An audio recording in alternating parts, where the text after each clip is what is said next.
ओम साईनाथाय नमः।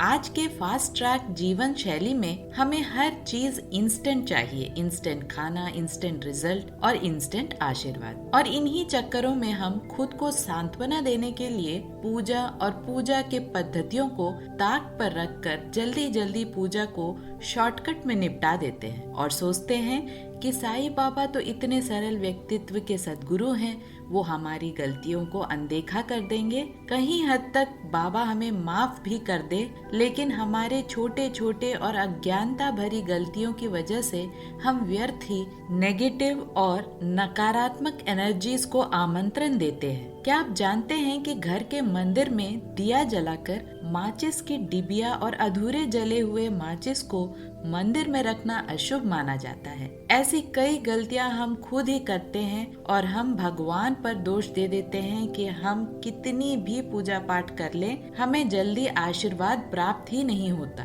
तो चलिए आज के वीडियो में हमारे द्वारा अनजाने में किए गए कुछ बहुत ही गंभीर गलतियों को सुधारने की कोशिश करते हैं और हमारे धर्म और वास्तु शास्त्र के कुछ नियमों को जान लेते हैं। तो अंत तक बने रहें और अगर आपको यह वीडियो अच्छा लगता है तो लाइक, शेयर और सब्सक्राइब जरूर कीजिएगा। सबसे पहले जानते हैं कि बाबा की मूर्ति किस दिशा में होनी चाहिए और पूजा करते समय हमारा मुख किस दिशा में होना चाहिए। वास्तु शास्त्र के अनुसार मंदिर और मंदिर की मूर्तियों के गलत दिशा से हमें कई नुकसान झेलना पड़ता है। वास्तु शास्त्र के अनुसार मंदिर को स्थापित करने के लिए घर का सबसे शुभ स्थान ईशान कोण यानी उत्तर पूर्व दिशा होती है। इसके अलावा अपनी पूजा करने की दिशा का भी ध्यान रखना चाहिए। जब भी हम किसी प्रतिमा या तस्वीर की पूजा करते हैं तो हमारा मुंह पूर्व दिशा में होना चाहिए। अगर पूर्व दिशा में मुंह नहीं कर सकते तो पश्चिम दिशा भी शुभ माना गया है। कई घरों में खासकर सिटी में जगह की कमी के कारण पूजा के लिए अलग कमरा नहीं बना पाते हम। उस स्थिति में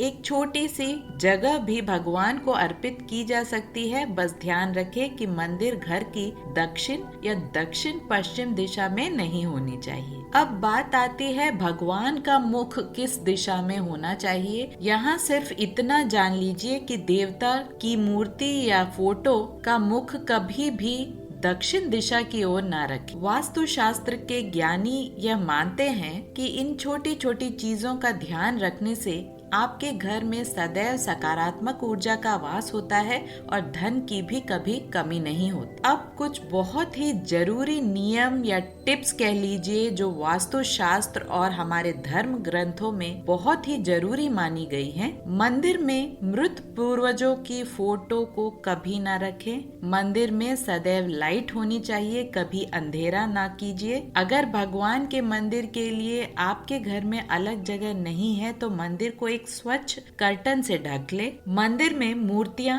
या फोटो को थोड़ी ऊंचाई पर रखें, जमीन पर ना रखें। भगवान की मूर्तियों और फोटो को कभी भी दीवार पर सटा कर ना रखें। 1 इंच की दूरी जरूर बना के रखें और आपस में भी फोटोज और मूर्तियों के बीच थोड़ा बहुत डिस्टेंस जरूर रखें। भगवान की मूर्तियां और फोटोज सौम्य रूप की होनी चाहिए। रौद्र रूप यानी गुस्से वाले रूप की फोटोज या मूर्तियों को ना रखें। मूर्तियां या फोटोज खंडित नहीं होनी चाहिए, डैमेज नहीं होनी चाहिए। मंदिर को सदैव स्वच्छ रखें। पूजा के बाद बची हुई माचिस और सूखे फूल को तुरंत ही निकालकर एक पवित्र स्थान में रख दे, जैसे कि एक पवित्र पेड़ के नीचे या मट्टी के नीचे। अखंड दीपक को उठाकर कभी भी आरती न करें। आरती के लिए अलग थाल जरूर रखें। भगवान की पूजा के समय कलश में पानी और नैवेद्य अवश्य रखें। जिस तरह हमें रोज पानी और भोजन की आवश्यकता होती है उसी प्रकार हमें पूजा और पूजा के सामग्री को भी बहुत ध्यान से रखना चाहिए।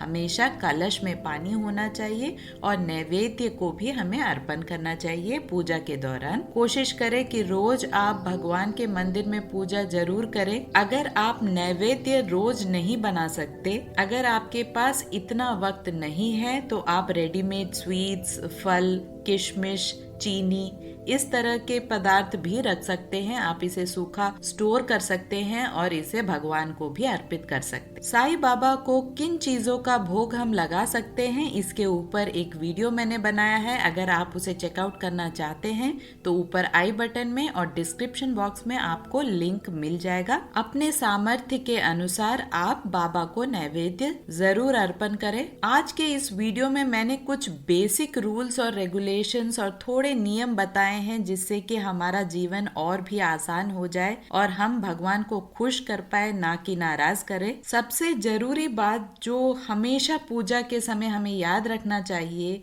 वो ये है कि सिर्फ हम अपने और अपने परिवार के लिए ही नहीं बल्कि सबके लिए पूजा करें, सबके लिए आशीर्वाद मांगे भगवान से, और अगर हो सके तो एक मंत्र का जाप जरूर करें और वो मंत्र है सर्वे जनाः सुखिनो भवन्तु। इससे हम अपने मन को दूसरों के प्रति बैर भाव से मुक्त करते हैं और साईं बाबा सिर्फ उनकी प्रार्थना सुनते हैं जो बिना किसी स्वार्थ के स्वच्छ मन से उनकी पूजा करते हैं और उनको अपने दिल और दिमाग में रखते हैं। अगर आप इन छोटे छोटे और जरूरी पद्धतियों को अपनाएंगे तो अवश्य ही पॉजिटिव और अच्छे रिजल्ट्स आप पाएंगे। जीवन में कई परेशानियां जो आसानी से खत्म हो सकती हैं, आप खुद उन परेशानियों, डिप्रेशन और तनाव को दूर करने की क्षमता रखते हैं।